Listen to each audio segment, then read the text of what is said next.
Many Filipinos are flocking to cemeteries and going on vacation this Undas break. And while it's a time to reflect, reconnect, and recharge, we should ensure that safety is our top priority, especially when going to crowded places. Now, here to tell us more about how to have a safe Undas break, joining us live is Philippine College of Emergency Medicine President, Dr. Jeremy Cordero. Good morning, Dr. Jeremy, and welcome to New Day. Good morning. I'm happy to be here. Now tell us first, Doc. Let's start first with what are some of the risks itong Undas? Because as mentioned earlier, no, yung weather natin, unpredictable, uulan, araw, lalamig, iinit. What are some of the basics that people should be wary about with this change in weather? And is there something to boost our immune system? Yeah, true. So obviously, when we're out and about during Undas, we have to take note about heat emergencies. So as we know, heat emergencies represent a spectrum of diseases, starting from like the relatively benign heat cramps, wherein we have muscle pains because of dehydration and salt depletion, up to the more moribund heat stroke that we have always heard about, wherein there's elevated temperature coupled with altered mental status. Okay. Okay, and also, you know, sabi nga, Undas, everybody's going to go out to cemeteries and of course, visit their departed loved ones. And we're going to be bringing also our parents, you know, to go to the cemetery. How do we keep them safe? I mean, making sure that they're comfortable. Yeah.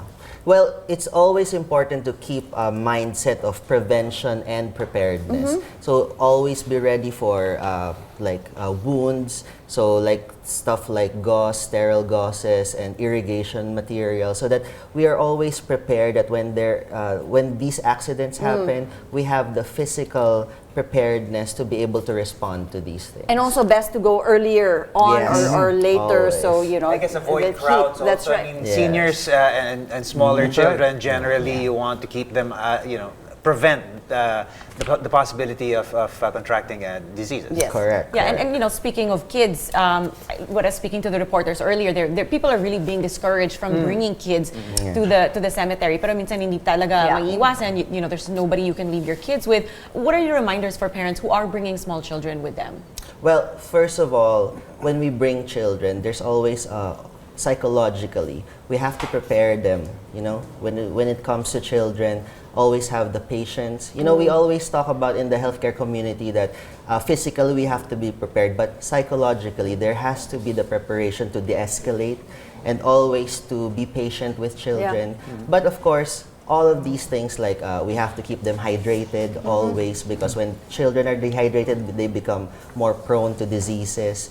And also, like I said, everything that we have, like the proper safety precautions, must always be in place. And also, you know, kids like to run around and play, and then, you know, in the cemetery, everything looks the same. You know, and they have a tendency to get lost. Our playground nila eh. Diba? Parang there's like no set markers, so it's also make sure Speaking that from they're... experience, I see. First hand, eh. Yeah. Kita mo sa mata. That's Short true. chain. Yeah, short chain, Short beside chain. me.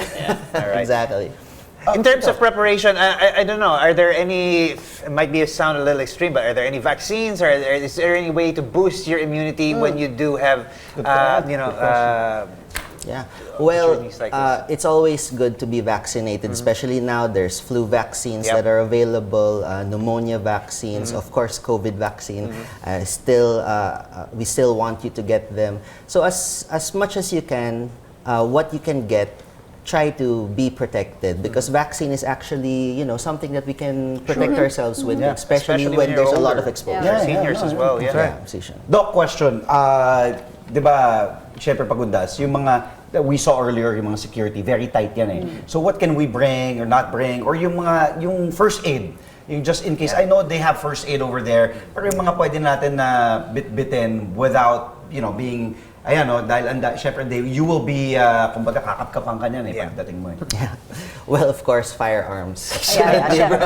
Of course. And alcohol consumption, I cannot underscore enough that during the holidays, alcohol consumption is one of the greatest risks when it comes to, like, for example, having heart diseases. And, you know, even in heat emergencies, being under the influence of alcohol impedes our body in thermoregulation. So as much as possible, avoid alcohol consumption altogether. And of course, when it comes to responding to wounds, we have to be prepared. We have to be prepared to control the bleed, so always put pressure in the wound. So we have to have sterile gauzes, we have to have things that could control or stop the bleed. And of course, cleaning wounds is very important. So Pero we have kung to wala have kang like dalang betadine and alcohol, stuff. how are you supposed to clean? Iba.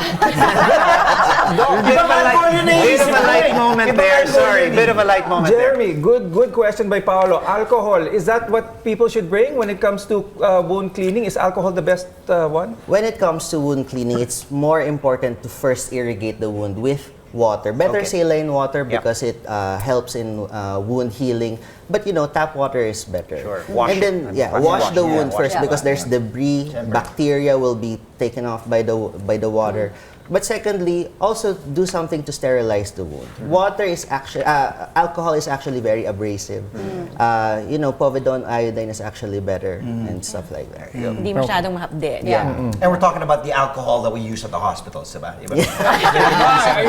Just to be clear. Just to be clear. Just like the movies. Antiseptic alcohol. Marami- There's nothing else. Marami ba tayong pwedeng makuha ng mga diseases, bacteria, especially when it comes to being in public places, Oh, yeah. crowded places? Yung uso ngayon, di ba, sabi mo yung flu. Yes, Yeah. that's right. That's why it's very important to be vaccinated because the exposure is really there. Yep. It's coming around with the children, with RSV.